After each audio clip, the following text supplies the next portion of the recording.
Hello and welcome to another brand new episode of Dingers and Stingers, the podcast that for sure knew that if the All-Star Game was tied, it went to a swing-off and not extras. For sure knew that before Tuesday. Is Wasn't swing off the official surprised. term? Yeah, I think so. I mean, it's a little mini home run derby is what you could call it, but I think swing-off was what they were calling it, right? I'm Yeah, sure they could come up swing with off. something funnier. Maybe. I'm Dallas, that's Matt, and that's Drew. And on today's show, we are going to be talking trades. So we are going to sort of give a little breakdown of, which players we'd like to see go to some contenders. That'll be a little later on. But before that, we are going to discuss the historic All-Star Game this year and also a little bit of the Home Run Derby fun that we had. So, yeah, I mean, the All-Star Game, this was the first time ever that they ended in a little mini home run derby to try to decide the winner. One of the cool things that came from the game not mattering anymore, I think, was this rule. We're never sure if it's going to come down to it, but this year it did. And I didn't watch it live, but I did watch it back after it was over. And it was really, really fun to watch. So what did you guys think? Did you guys watch this either live or back? And what did you guys think of how the swing off went? I watched it after the fact. I went to the movies on Tuesday night, and so I missed the live broadcast because I kind of don't prioritize the All-Star game as much as I once did. So I didn't even think about it when I got movie tickets. But I came home, I watched the entire swing off in entirety, and I watched all the highlights from the game itself. And I got to say, it was awesome. I think that is the absolute coolest way to end a meaningless, scrimmage game, basically. I mean, that's what an all-star game is, and every sport, has its own all-star game, and they do different stuff to try to drum up interest. But at the end of the day, the players have to care, and that has to Yep. be, where it comes from. And it was cool to see the swing off, all the players, even if they weren't in the swing off itself, out of the dugout, on the field, watching these home runs, cheering on their teammates. I think, it made for a really, really fun ending to the whole night. And I, question Aaron Boone's decision making on who he chose for the American League swingers because it seemed like a bit of a mismatch, but I A few digress on that Yankees point. seemed off at the All-Star game. Yeah. Yeah, I mean, look, let's talk about how it went, first of all. So, the best part, of the swing off was that Kyle Schwarber went 3 for 3. So each player, you break it down a little bit. There's 3 rounds, one player from the AL and one player from the NL each round, and they get 3 swings to hit home runs. And however many they get added to the team's total. And then the team with the most at the end of the game at the end of the rounds is the winner. So, Kyle Schwarber, all 3 of his swings that he tried went for home runs, and they were all 3 like the different kinds of Schwarber home run. Like Yep. there was the sort of screamer to center, there was the moonshot to right, and then there was the down on one knee, barely makes it into fair territory home run to right field as well. So that was really fun to see. But you have Alonso looming here in the last round of this home run derby and mini home run derby, and you're like, oh, we missed him in the real one, but now we're going to get him in this one. And then Mhm. somebody tell me what happens here. How did we miss Alonso again in another home run swing off? The AL has no pop. It came down to Jonathan Aranda. He needed one to give Pete Alonso a chance. He needed 1 out of 3 of his swings at least to be a home run.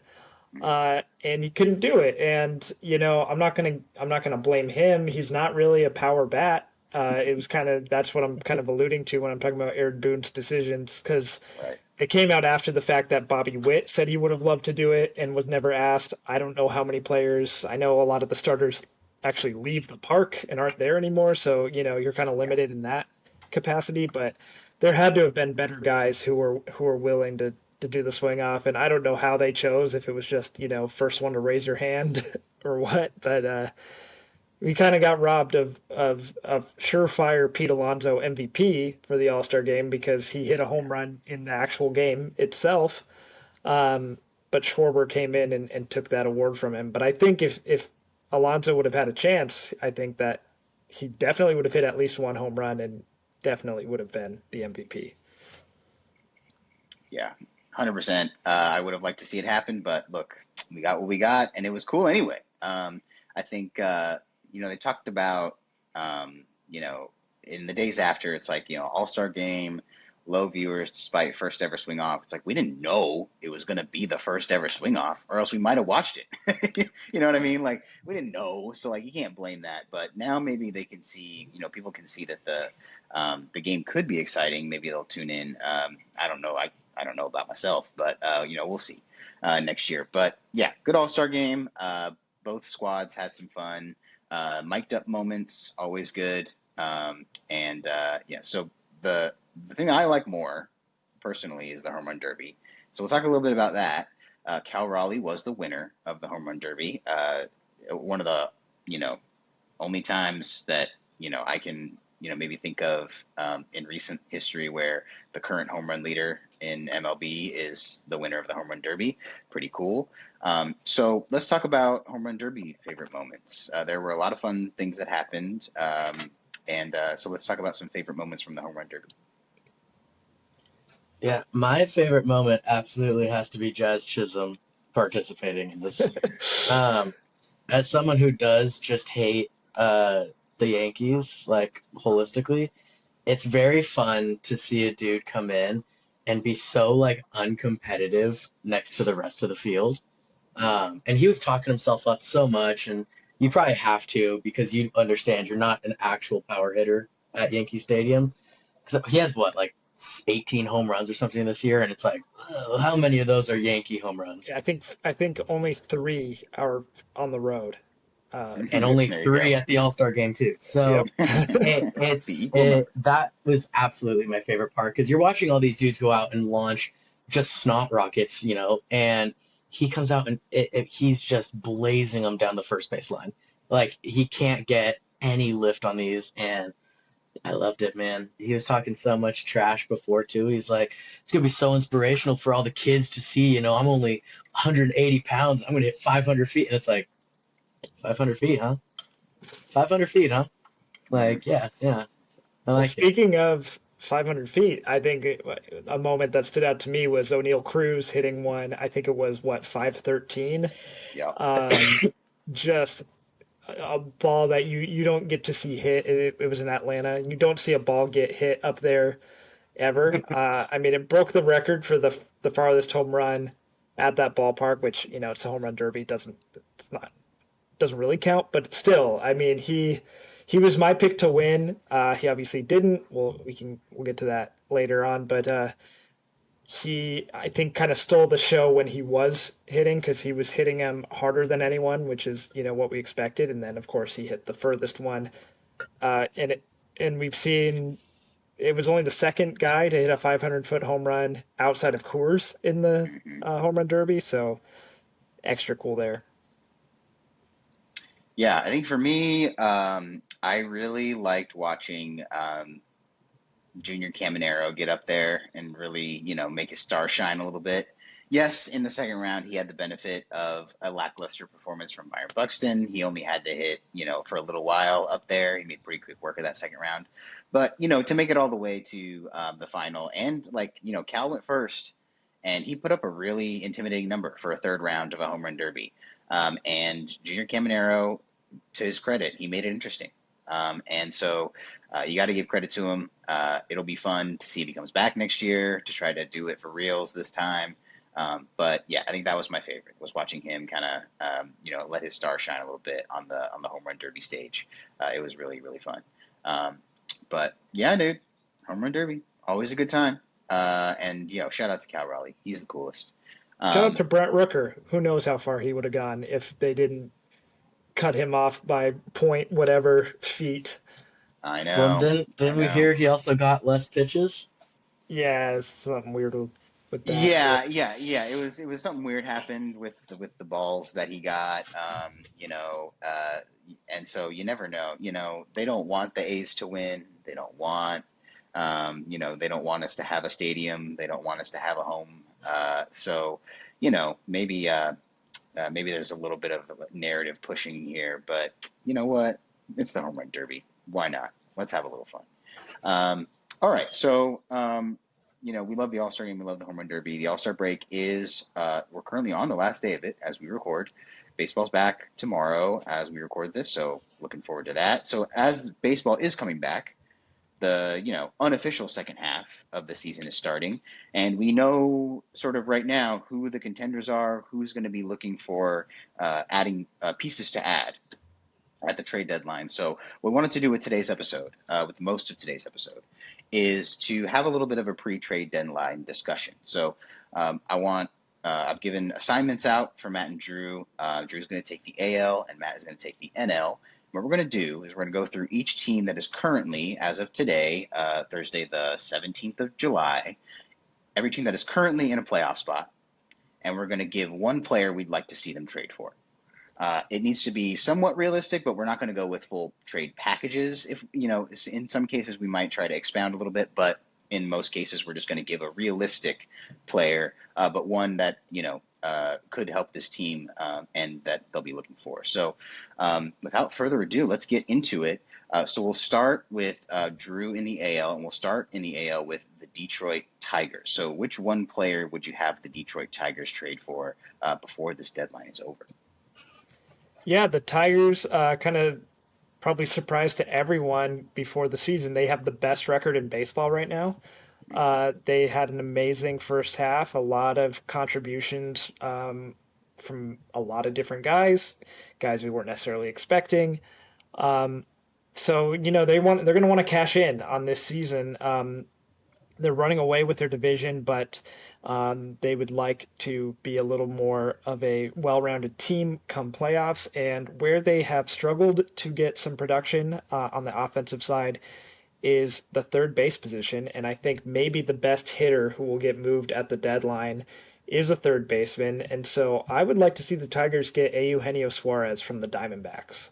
Now, a lot of the trade deadline as a whole does hinge on the fact that the Diamondbacks decide to sell. We don't know that yet, but I think if they do, they are going to be probably one of the best places to get a rental.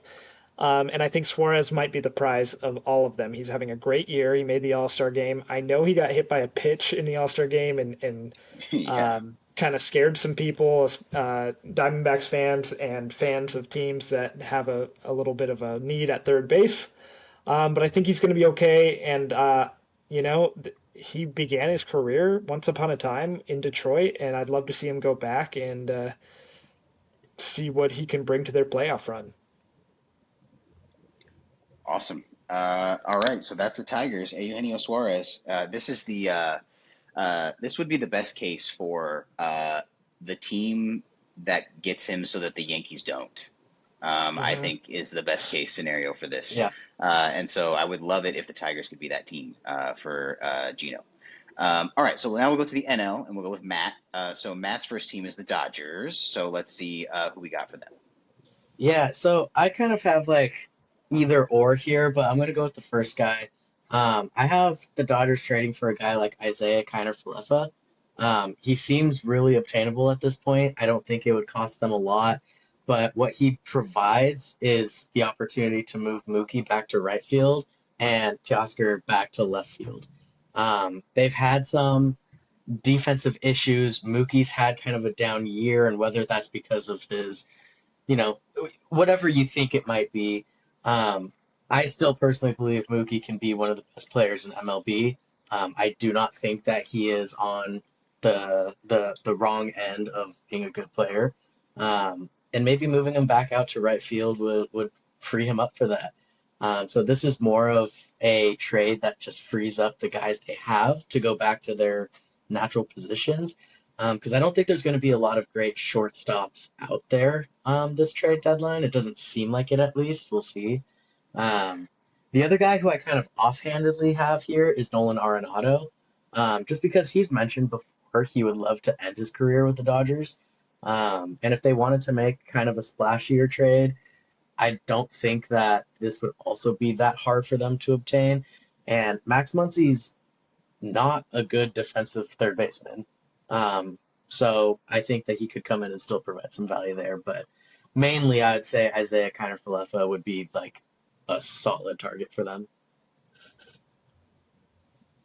Yeah, not the not the splashiest thing out there as they Mhm. might be used to at the deadline, but it is something that provides an interesting benefit, just like you laid out. Yeah. That's a good idea, I think, as well. All right, so let's go back to the AL and bounce over to Drew and Houston, the Astros.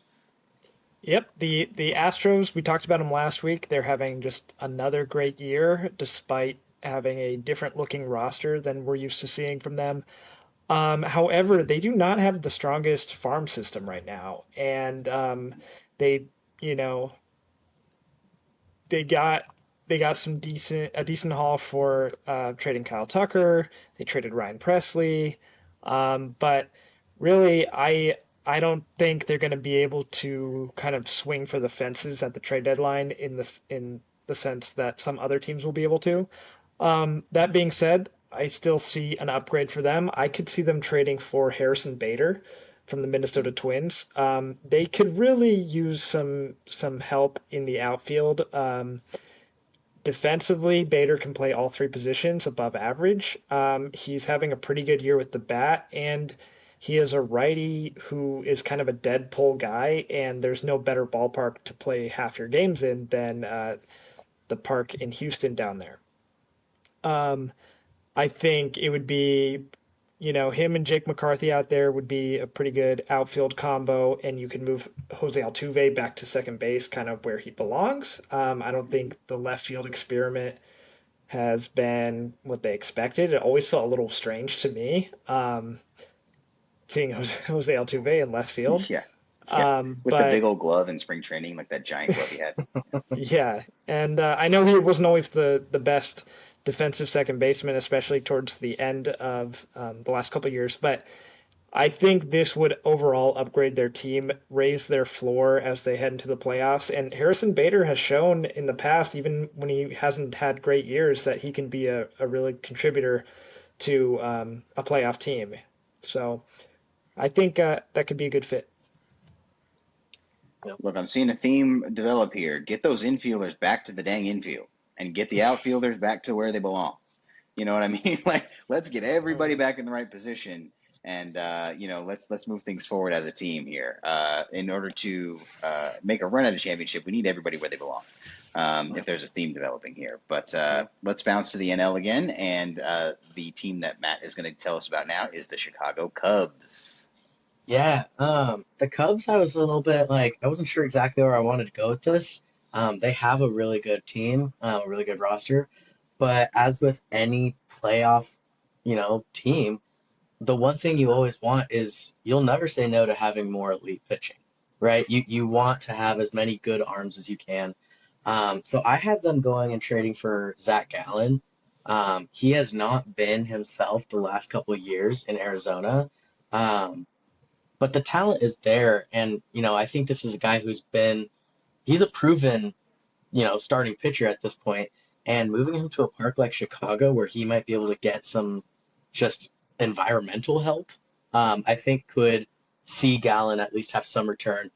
Not only that, he would also be going to one of the best defenses in all of MLB, plus a pitcher's park. So I think all that combined, you get another guy who could potentially be a great starter for you in a playoff run.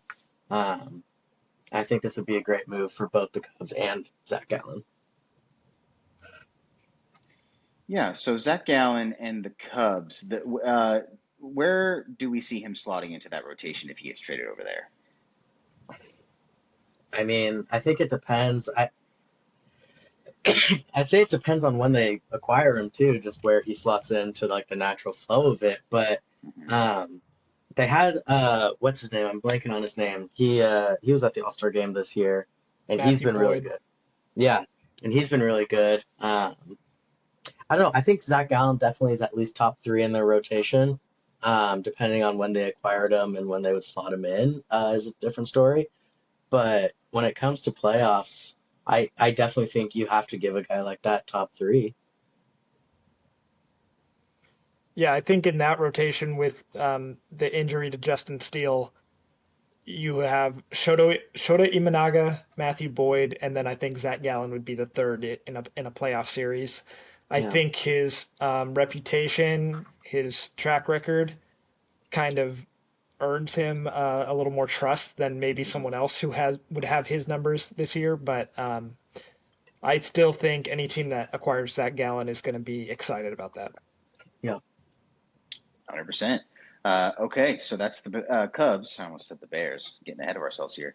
That was the Cubs. And let's go back to the AL and talk about the next team in the AL, the Blue Jays. Yeah, I think the Blue Jays, even more so than the Tigers, are kind of a surprise team this year. Right now, they're leading the American League East. They already earlier this year signed Vlad Jr. for a massive contract extension. So I think the air, you can just like breathe a little easier up there now.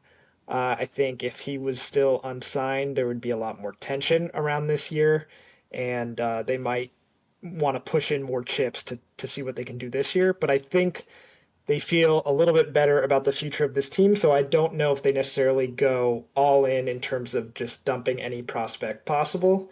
But I think they do try to improve this team, and I think they try to add a starting pitcher who can give them a little something that maybe they lack because they've got a decent pitching staff, but it's a lot of older guys, veteran guys. Bassett is a free agent at the end of this year. Scherzer, who hasn't pitched much, he's also a free agent at the end of this year. I could see them matching up with a division rival, the Tampa Bay Rays, and getting Taj Bradley. He has not had a great year this year, but he's got a lot of years of control left. And normally I wouldn't have picked someone like that, but the Rays are kind of wild when it comes to trading, and I think I've already heard that they're open to moving him. He's kind of been the odd man out in their starting pitching staff this year, which is really strong overall. Um, and they're just really good at identifying talent that other teams don't always see. And so, despite the fact that the Blue Jays don't have a super highly rated farm system, I think the Rays could identify some guys that they like there and trade him away and still have pieces on their team to compete because I don't think they're going to do a full sale. But I think someone like that they could move, and I think the Blue Jays make sense. There you go. Taj Bradley, pack your bags. North you go, my friend. Next up in the NL is the Philadelphia Phillies. Who we got? Yeah, I when I watched, the Padres, one of their last series before the All-Star break was against the Phillies, so I watched them pretty recently. And easily their biggest problem right now is their ability to close out games. Their starting pitching, good, if not great. Their offense obviously has the ability to put up big numbers in a hurry, but their bullpen let them down multiple times in our series. And there's a guy who could potentially be on the market who is like a legitimate closer, and that's Ryan Helsley. I think he would be an awesome addition. He kind of looks like a Philly, like just looking at him, you're like, I could see it. And yeah, he would give them an elite closing arm, or even setup guy, depending on how they want to arrange their bullpen. But he'd be awesome there, I think. All right, great. And then back to the AL, another AL East team we're going to talk about, the New York Yankees. They are, yes, in playoff position as of today, so let's talk about them and see who we want for them. Yeah, the Yankees might be the team that would benefit the most from trading for Eugenio Suarez, Yeah. because they have just had a black hole of production at the third base position. They recently released DJ LeMahieu. Um, they moved Jazz Chisholm back over to second base where he's a better fit. And so third base, they really need someone there. So I would understand people picking Suarez to be a fit there.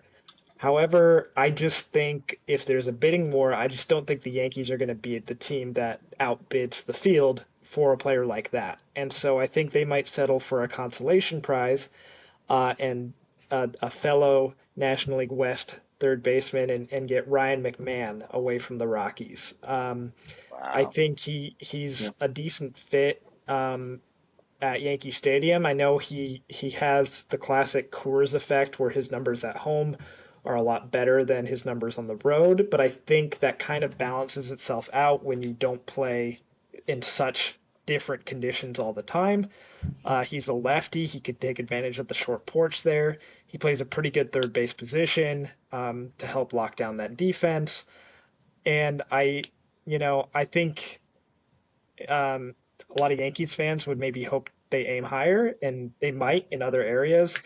But I think this would be a good player to have. I think the underlying numbers look pretty good, and I think it's hard to play on the Rockies this year. I think it's it's hard to get out of bed, roll up to the field, knowing there's like a very high percentage chance that you're going to lose that game and still play to your best ability. I think a move to a winning environment could unlock him a little more, and he could find some of that success he had a couple years ago. Yeah, I think you're right. The Rockies have been stingy with him over the past couple years, and maybe this is the year they finally let the bird fly, and say go have your fun. And so yeah, going I can't imagine like what that would feel like for a baseball player going from the Rockies to somewhere like the Yankees, like where literally no game ever matters, and then every game matters all the time. All the time, it would be it would probably take some time to just get used to that feeling in general, and then he could start producing. But like that would be a crazy, crazy whiplash. Yeah. Um, okay, so the next team in the NL is the Milwaukee Brewers. So who do we got for them? Yeah, this is another team that I had a hard time like locking in. Like, you know, do their needs align with kind of the guys projected to be available at the deadline? And I kind of unfortunately ran into the same thought process I did with the Cubs, which is if you're going to make a playoff push, you just want to add to your rotation. You just need good pitching. And with that, I have them going after a guy like Mitch Keller. The Pirates have pretty much said that they are willing to sell anyone except Skeens, maybe Cruz. Um, but Mitch Keller's numbers are awesome, and he's been an awesome pitcher this year. And for a guy who's still fairly young, and to be able to go to a place like Milwaukee, who kind of produces really good pitchers anyways, it could be a place where he really gets maximized and could turn into an elite starting pitcher, top of the rotation ace type of guy. And that's always useful. And I think at this point, anyone would want to get away from Pittsburgh. It just seems kind of not great over there. Yeah, same thing, right? I mean, Pittsburgh's not as bad as Colorado, nowhere near. Yeah. But it's still a similar situation of like at some point soon, the games are going to start not mattering game in, game out. And so it'll be really nice for whoever, if anyone does, whoever does get out of there for a little while. It'll be nice to see some of those players get to shine somewhere else, sort of raise their awareness of them a little bit. Would Yeah, be and a good idea. it's got to be disappointing too. I mean, there's been the stats for Pittsburgh pitching where it's just like they have the most quality starts of any combination in, MLB, and yet they have like 3 wins over the last 20 games. It's just like that's got to suck as a pitcher to go out and just shove every time you come out, no matter who it is, and you may give up 1 run and knowing like, that's it. I lost. Like that's brutal. That is brutal. I like the fit in Milwaukee too because he's on a nice team-friendly deal that goes through Hmm. 2028. And Freddie Peralta, the Brewers' current ace, he's a free agent after this year, so they don't sign free agents, they don't Yeah. outbid the field for any of these guys. So getting someone like that, having him locked up for the next several years, could be a good move for them. Yeah. 100%. Okay, so let's bounce back to the AL. And whoa, another AL East team in playoff position. Boy, did that division turn out to be what we thought it would be at the beginning of the year. All it took was a little bit before the All-Star break for it to happen. We'll talk more about how that happened a little bit later. But right now, we are going to talk about the Boston Red Sox. and Drew gets the lucky draw on that. So who do we want over in Boston? Who's the guy? Yeah, obviously I'm more keyed into what the Red Sox are doing than any other baseball team. But I don't, I don't know because it's going to be a very interesting deadline for them, and I'll talk about them more in fan corner. But in terms of what they could get, I know one of the priorities is going to be another starting pitcher. Crochet has been amazing. Giolito and Brian Bayo have both been really good in the last month and a half or so. But ideally, you would have a fourth guy who you could really rely on. And I would prefer it to be a veteran presence because it's a really young roster and not a lot of veterans on the team. And so the name I came up with was Merrill Kelly from the Diamondbacks. I think Matt is absolutely right that teams are going to value Zac Gallen, and probably even more so than Merrill Kelly. But if you look at their years so far, Merrill Kelly is having a much better year statistically. And when they made their World Series run a couple years ago, he was great in the playoffs. So I think that's a bonus for a lot of teams. And I just think he's the type of guy that, the trade goes through and you're not like over the moon. You're not like, oh, we got like the big fish of the trade deadline. But in the end, down the stretch, you're very happy to have him on your team. And I don't think he will cost a massive package. I think the Red Sox are going to hold on to their big three prospects that are basically not prospects anymore because they've all been playing in the major leagues and dip from that second tier of prospects. And I think it's finally time. You've built up the farm system for the last 3 or 4 years. You put yourself in a good position going into the second half. I think this is the type of move that they would go for. All right. And the next team in the NL that we're going to talk about is the New York Mets. Yeah. The Mets are really fun. They're weird. The Mets they're a weird team in my opinion. They're a team I absolutely don't trust. And at the same time, the guy I have them going after is a guy who this year cannot be trusted. But I think it kind of makes perfect sense. And like the Mets have been getting such good pitching from the weirdest places. And guys who you would not expect are just having awesome years. And so I was like, you know what? Let's go for it. Let's get the big name, Sandy Alcantara, going to New York.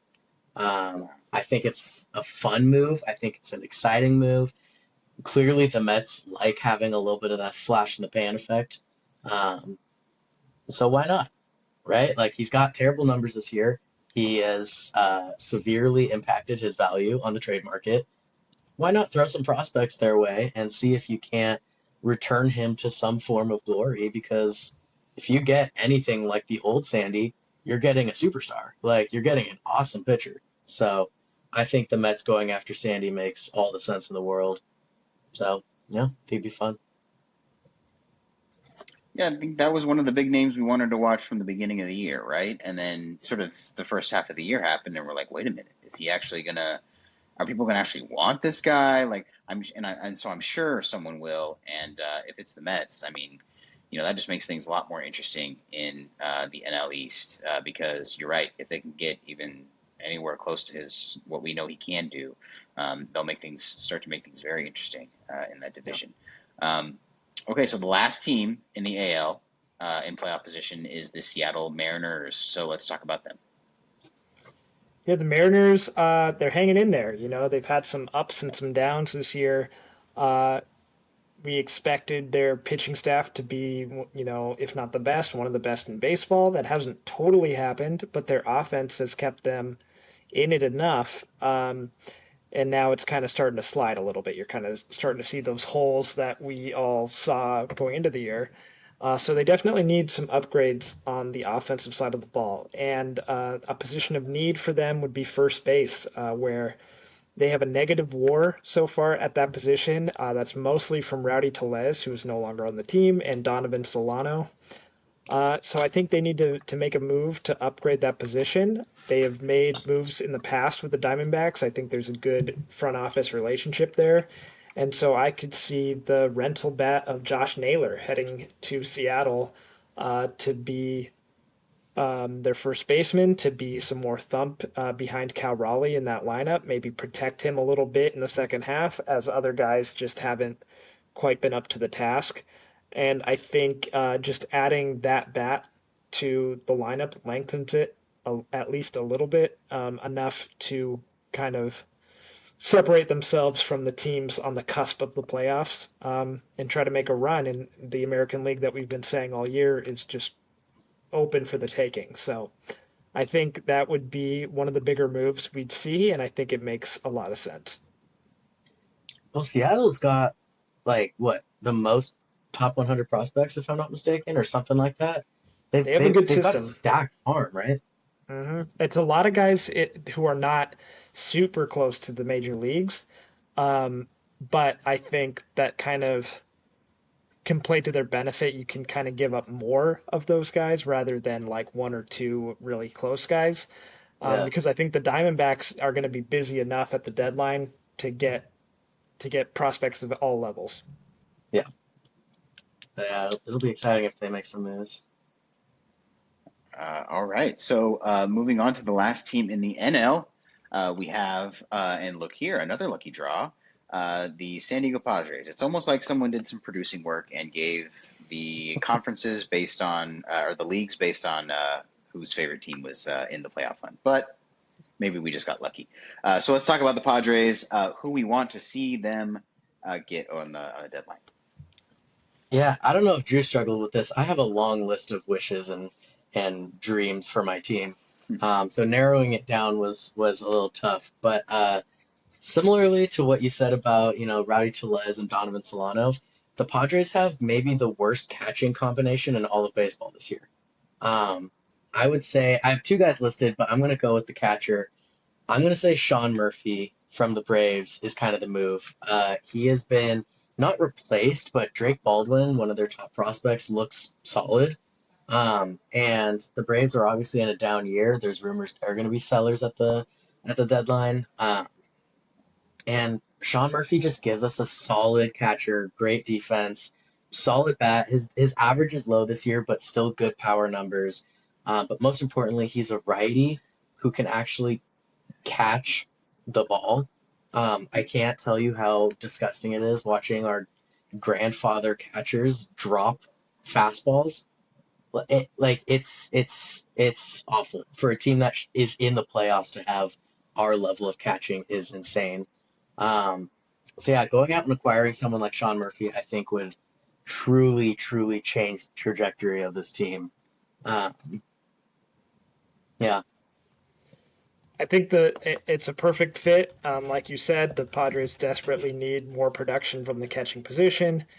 The yeah, Braves, even if they don't go full sell mode, Sean Murphy's a guy that makes sense with Drake Baldwin being there. He's on a pretty team friendly contract. I could see AJ Preller, as we've seen many times, just going all in, giving up a package that we might raise our eyebrows at, but in the end, he gets his guy and propels the Padres into a second half surge. So I could definitely see them being one of the few teams, if not the only team, who will give the Braves what they're seeking for a guy like Sean Murphy. yeah. And I mean, and if he doesn't, take up either of our top two prospects, the timing of his contract works perfectly with the coming up of Ethan Salas, who is our number two prospect. Um, Salas is seen as being 2 years away from, potentially being in the MLB, and Murphy's got 3 years on his contract. So it could work out really well, just kind of future predicting, but also fixing a glaring hole right now. So I like the move a lot. All right.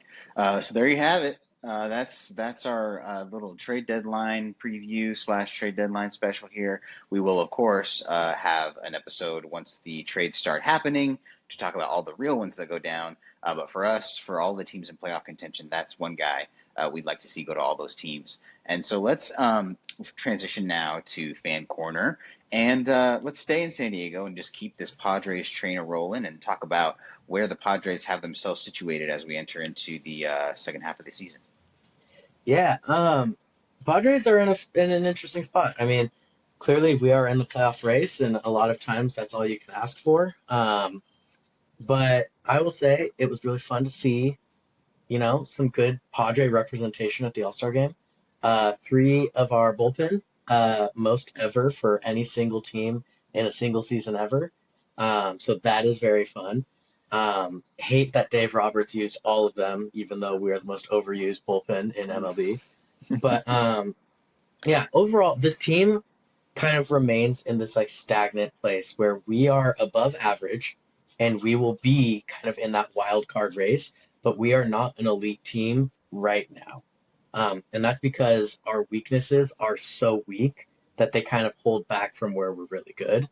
But if we have any changes, I think that really does change the trajectory. I mean, that could be any right-handed hitter, really.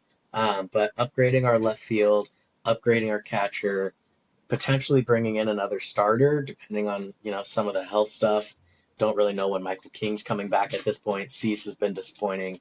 So it'll be interesting to see. But right now, as of the All-Star break, I still feel like we're in a good spot. I mean, I can't ask for much more, and we're just lucky, honestly, that teams in the NL haven't really run away with the NL as much as it seemed early on that they would. Right. Right. Okay. So now we'll transition over to Boston and talk about the Red Sox, who are in a very exciting place as of today. Yeah, it's one of the few times I can ever remember thinking, gosh, I wish the All-Star break was not right now because the Red Sox have won 10 in a row. When we talked last week, it was 6 in a row, but it was the Nationals and the Rockies, so we didn't really know what to make of it. Since then, they played 4 against the Rays, and they won all 4 of those games in a different type of style than they were beating the Rockies and the Nationals. There was some come from behind stuff. There was just some clutch plays and at bats. Ceddanne Rafaela has really taken off this year and has become someone who seems like potentially a star if he can keep it up. Now the tough thing is we had the break. Maybe that will kind of, you know, stop the momentum a little bit. And maybe the quality of teams we're about to play will stop the momentum a little bit because right out of the break, it's 3 at the Cubs, 3 at the Phillies, and 3 against the Dodgers at home. I believe they're all 3-game series, but those are the 3 division leaders in the National League right now. You know, I think the Red Sox have shown that they can, play with these teams, but it's really going to show us a lot about what I think about them going forward because that won't even take us to the deadline quite. So that it'll really kind of show, is this team worth investing a lot in? Is it worth investing a little in? Because I think we've said all year the National League is better than the American League. These are 3 of the best teams in the National League. If we can come out of there with a winning record after those 3 series, then I'll feel really good about this team going forward. But yeah, suddenly after all the ups and downs and a lot of downs, um, they're only 3 games behind the Blue Jays for first place in the American League East. They are comfortably in the second wild card spot, only a game behind the Yankees. So we've put ourselves in a good position, and I hope we can capitalize on it. Alex Bregman is back. Masataka Yoshida is back. I've talked about it before on this show, but there is a logjam of outfielders, so we'll see how that plays out when the deadline comes up. I think we're gonna see the Red Sox get creative with some buying, but also giving up something from the major league roster. So not really sure what that'll be exactly, but I'm excited to see what is in store for them over the next couple weeks. Let me ask you this about the Red Sox before we move on. There, what is there anything to some of these players taking reps at different positions that didn't seem like what they came into the league playing. Like some of the young guys have been taking reps at second, things like that. Is there anything to that? Like, are the Red Sox going to pioneer some sort of positionless team moving forward, where it's like, anyone can play anywhere, or what's going on here? It's strange, right? I mean, Marcelo Meyer is a shortstop. He came up to play third base because Bregman got hurt. Bregman is back now, so Meyer is going to be playing second base, it seems, because Trevor Story has kind of had a resurgent couple months here. So that's one thing. Roman Anthony is probably going to be a left fielder long term. He's been playing a lot of right field, and he's been holding his own out there. Ceddanne Rafaela is maybe the best defensive center fielder in the sport. He might play some second base because he can do it, and we have too many outfielders. So it is strange. I don't think this is what they want to do. I think it's just kind of what they're doing to get the best bats in the lineup, and it's why they need to trade one of the major league outfielders. Because I think in an ideal world, you have Roman Anthony playing the field, you have Yoshida DHing, you have Rafaela in center, and then it's who's gone between Abreu and Duran. I think one of them's gotta be gone, which is unfortunate because they're both good players and players we like having on the team, but there's just simply not enough spots. And who knows what happens with Trevor Story in coming years, but I think for now, having Marcelo play second or third, he's been smooth at both of them, so I'm not too worried about that. But yeah, to answer your question, I don't really think it's a long-term strategy as much as it is a short-term. We got to get these guys in the lineup. Righto. You could Good take a problem, page Matt. out of the Padres book and just move Marcelo to the outfield. Yeah, because that's what we need is more outfielders. More outfield. Yes. More, just get them all back there. Do the little league thing where you have a guy in left center and a guy in right center, and Yeah. do the little league. There's 5 of them out there, and no one has to run so fast. A rover. Yes. All right. So if we must, I will talk about the Angels for a brief moment. Look, it's the battle to get back to 500. It's been going on for like the whole week leading up to the All-Star game, pretty much. The All-Star break, Going on rather. for like 6 years. Well, yeah. I mean, they haven't been battling that hard for like the last 10 years to get to 500, but this year for sure they're getting really close, and then just losing that last game before they would get there.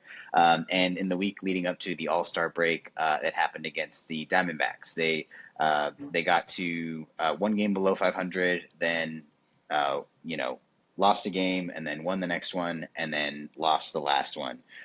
And so they never quite got to that 500 mark, and they couldn't get there before the All-Star break, which would have been kind of nice to get there, but what can you do?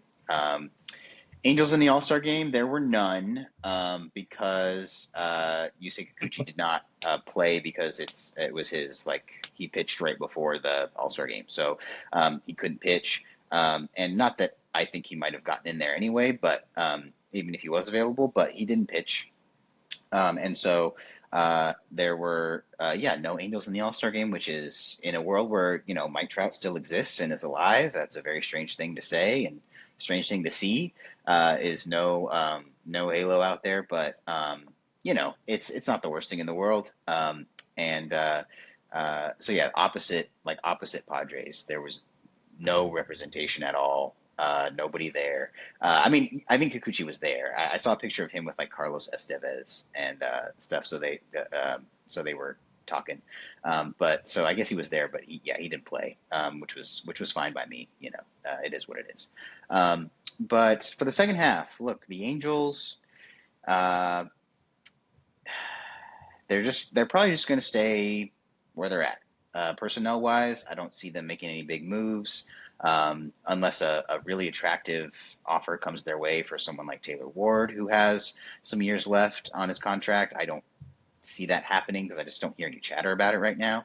I think by this point we would have heard if teams have been calling on him, and I haven't heard that they have been. And then other guys like Kenley Jansen, haven't really heard anything about that either. It's another person they could move if they wanted to, but time will tell. They're in a weird situation with the fact that they won't have Ron Washington for the rest of the year. They're in an interim manager. They're an interim team. They're a team in the interim, and it's just like there's no place to put them.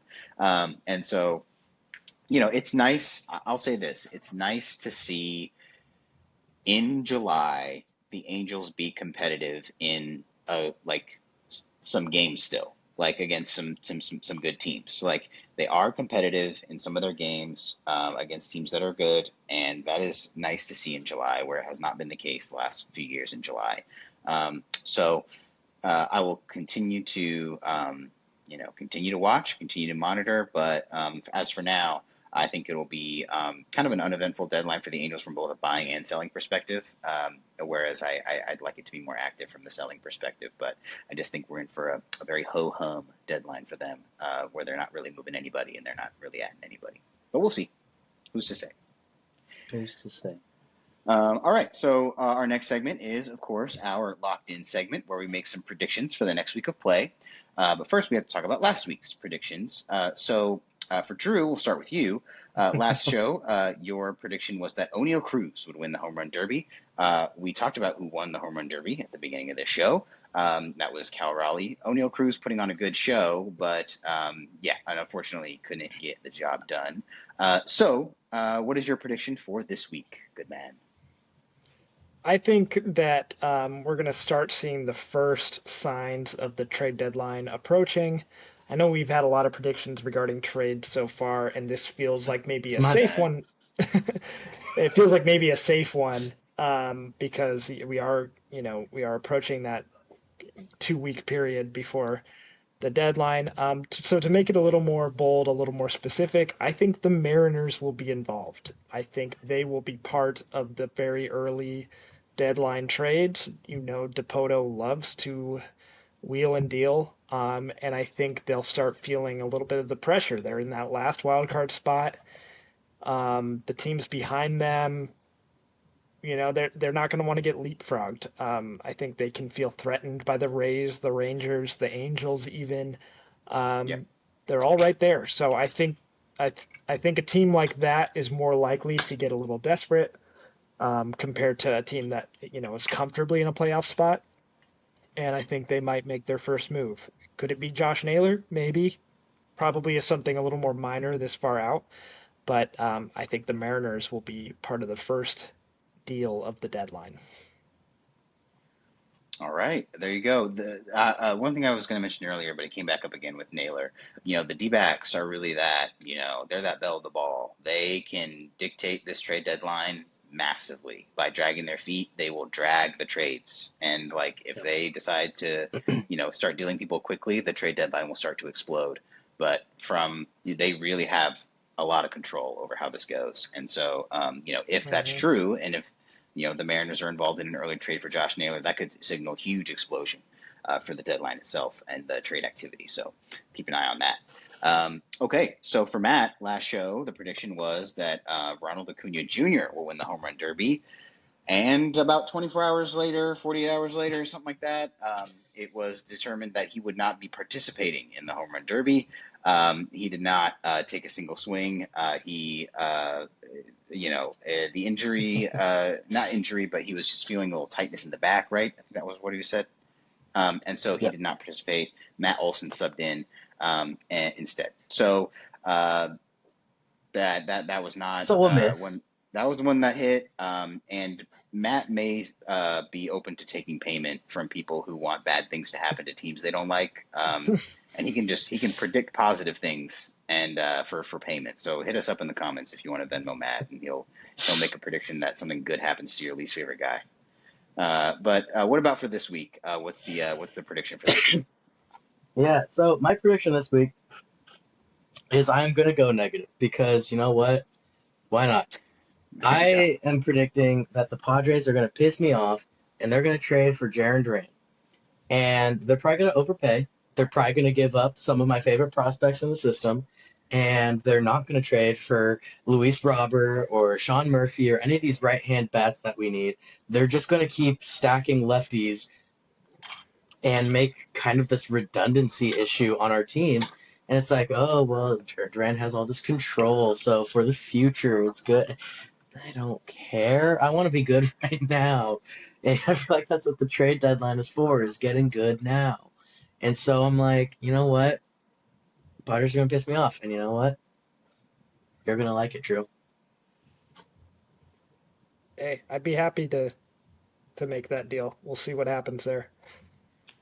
All right, so there you go. Some more trade predictions, and so we'll see how it goes. This is Every week that goes by, it's more likely one of my trade predictions happens. You can't stop now. Would be a bad time to stop. I'll give you that. Yeah. To do it at the time you did it and to stop now, that would be bad process. You're correct. All right, so those are our predictions for the next week. So we'll see how they turn out next episode. And then moving to something we haven't done in a while, which is an update on the stats from the home run draft that Drew and Matt did. So just as a little reminder, we drafted players at the beginning of the season, and there's some math involved, but we're tallying up total home runs hit by the position players you all drafted, and we are subtracting home runs given up by the pitching staffs you drafted, and putting those numbers together to come up with a total and seeing who has the most. So, Drew, give us the update on where we're at with those numbers. Well, it's been about a month. It's been about a month, and yes. the last update, I think it was fairly close, but I'm starting to run away with it a little bit. I have a whopping 1 total home run in the positive for me, so that is great. Got guys who are hitting them. I have Raleigh most notably, and Matt is way down at negative 22. And his big issue is the position situation. I said I'd do another calculation at the end of the year where we don't even take into account positional stuff and just see where we're at. But so far, he's getting nothing from Mike Trout, who's playing exclusively DH. He's getting nothing from Tyler Soderstrom, who's playing exclusively left field. And he has Christian Campbell on his roster, who is currently in AAA. So none of those count for him either. So that's the bummer. But the big fault of my team is that I trusted the roster. Yeah. I trusted that people play their positions. You should never pick guys based off the position they play. Right. It's a bad thing to, how dare you look at the roster and say that this guy is reliably going to play that position for at least most of the year. Really, that's tough. But yeah, 1 to negative 22 is it's tough to hear. That's a tough one to take. But we're only halfway through. So this could either only get, closer, or it could only get even further and further and further apart. So we'll see how it goes from here. Aaron Judge will have to break the home run record for me to come close to positive. We'll keep us updated. At the right field position. Right. In right field only. In right field only. He will need to break that record just in right field, plus the ones in DH. All right, so let's end this episode here with the segment that we always end our baseball episode with. That is Dingers and Stingers. So we are going to start with the Stingers, as always, and we'll start with Matt. Let's get to that Stinger. Yeah, my Stinger is exactly what we've been talking about. I hadn't provided a Stinger when we came in, and we're kind of looking through the rundown of this, and then I see this little home run draft update, and I see my score of negative 22. The furthest negative any of our teams have gotten was like negative 6 or like 7 or something. Like it's mostly been around, give or take 5, around the positive range. But negative 22 was tough to see. It's a lot of. It's not even that my guys aren't hitting home runs. That means I'm giving up a lot of home runs. So It's really just, it's kind of a double-edged sword, and both sides are stabbing in. So we're feeling good. I hold out hope for the trade deadline. Something could happen. I can make a move. It's not looking Well, great, no. something that could happen. I don't exactly remember all your pitching staffs, but for both of you, something that could happen is one of your pitching staffs could get a little better. So that could help one of you. Or like one of Um, the team planes crashes and we just void the season. Sure, yeah, okay, yeah. In that case, I think we wouldn't punish anybody Yeah, you for can't punish me for that, right?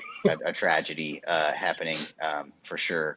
But something that could also happen for you is that Mike Trout returns to right field at some point. He could. It's perfectly possible. I don't And think the stay plan healthy. is. I don't think the plan is for him to stay at DH all year. I think maybe getting to the All-Star break at DH only was maybe a goal, and then they'll reevaluate coming back from it. So that could also happen for you. So, we can only be looking at the positive here. Okay, so let's wait on the positive and stick with the negative. And what's your stinger this week, Drew? Yeah, my stinger this week is one of the pitfalls of the All-Star game in Major League Baseball, and that is the 2 days following the All-Star game, there were just no baseball games to be had whatsoever. Uh, and it's great for the players. I'm glad they get that time off. But as a fan who works at a school, so therefore has summer break, it's Hmm. boring.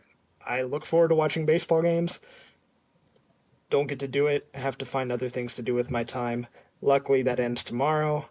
Uh, and we'll have baseball every day and all the way through October. So, um, but yeah, that's the bummer of my week so far. Yeah, the All-Star break, it's like, yeah, we're having fun. Home run derby, All-Star game, and then there's 2 more days where you're just like, oh, this Yeah, stinks. I haven't watched my team play in a week. Like this stinks. yeah. And it's the worst. Especially being on a 10 game heater like that, I Oh really yeah. hope that the momentum stays. Yeah, I can't even imagine something like that where you're just like you're so high on how your team's doing at the moment, and then you just have to stop the train when it's like stopping a bullet train. Mm. Everything just feels wrong. Okay, so let's end on the positive here, and let's talk about our dingers for the week, our good things from the world of sports for the week, and let's go back to Matt for your dinger, sir. Yeah, my dinger for this week, it's not baseball, but it is within our spectrum here. Um, there's been a bit of a logjam with the NFL rookie contracts this year. If you haven't been kind of keeping up to date with that, um, up until this week, it was only like one second round pick had signed their contract. There was a bunch of guys who are holding out, and training camps have been starting, and guys are holding out. The logjam there has begun to start clearing, and I am just glad to see that these guys are going to actually show up and kind of play their contracts. I don't know the exact details for some of these, but one of the issues was I think it was the first second round contract this year that got signed was fully guaranteed, first ever to be fully guaranteed from the Texans, and that really like screwed with a lot of the negotiations. Um, but we've been kind of riding this line of like dangerous territory for the NFL with college NIL, as well as, do we give contracts guaranteed money or not? That's a newer thing for the NFL. Um, and I didn't want to see a time period come where, we're seeing it with the Bengals, right? Like their first round pick is already back at his college practicing with his college team. And it's Right. looking like he is going to just play in college and re-enter the draft next year. And it would suck if we started to see that become a normal thing where teams, spend their high picks to have guys just say, nah, never mind, I'll go play in college and make more money and then try again next year. Because it's not like baseball where they have, all these rounds of drafts and guys get drafted at high school. It's like you only get a few picks in the NFL, so each one of them is so valuable. Um, but hopefully the logjam is clearing and we can kind of get that figured out and push that issue down the road a bit. Yeah, hopefully so. We'd love to see some of these high pick rookies impact on some of their teams. We talked about one of them Yep. last week on our NFL show. with the Bengals when we talked about the Bengals. So hopefully we can see some of those guys turn up here.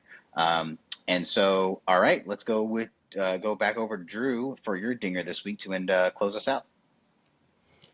Yeah, my dinger is something we've already talked about, but the All-Star Game was it was a success for MLB this year. I think it was one of the more exciting ones in recent memory. Of course, the swing off helped, but it was 6-0 National League at one point. The American League tied it up. I read that it had the most viewership for any All-Star Game since 2017. It does better ratings than the Pro Bowl and the NBA All-Star Game, things like that. And I'm not going to fault other sports. It's hard to come up with an All-Star format where you can honor these players and watch them do cool things without risking their health. It's just not. It's not an easy solution, but I think as of right now, baseball has the best one in the major sports, and I think that was on display this week.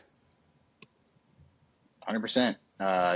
With even though there are more players opting out of the All-Star Game, it's still far and away the best All-Star Game in all of major sports. I think there's a reason for that. It's not as physically demanding as other ones are. You're gonna get a plate appearance or two if you're one of the top guys, and then maybe two if you're one of the top guys, and then you'll get maybe one if you made the team and come on a little later. And so, look, you just have some fun out there. I think the production part of it is making it fun for the players. They get to talk, to the people during the game. We get to hear from a lot more of them, and they get to showcase that part of their personalities, that part of themselves. I'm sure a lot of them had more fun this year wearing their own jerseys. This year for their teams, felt like you can really rep something out there. You're repping your colors. So I think the All-Star Game is generally trending in a good direction for the MLB. So yeah, I think you're right about that. And I want to just quickly shout out Dave Roberts as the National League manager. He got all the pitchers in, and he did a good job with taking Kershaw out so he could get his standing ovation, taking Freddie Freeman out so he could get his ovation. He did a good job with what an All-Star Game is for, I think, and even just picking the guys for the swing off at the end. Kyle Schwarber, Pete Alonso were obvious choices. That's the kind of guy we want to see mashing the baseball. And Shohei had already gone home. Yeah, and surprising Kyle Stowers. With the announcement that he was about to hit. I thought he did a good job of the spirit of what an All-Star Game should be. Yeah, absolutely. So that'll do it for our baseball show this week. If you watch, thanks for watching. Make sure you subscribe, follow us on Instagram at Dingers and Stingers. Let us know in the comments what players you want to see go to some of these contenders. Let us know, we couldn't get to every team that's technically in the hunt. So if there's a team that's, right on that cusp, not in a playoff position yet, but could be soon if they add somebody, let us know who you want to see over there in the comments as well. Until our next episode, take care and we will see you next time. Thank you. Bye. Bye.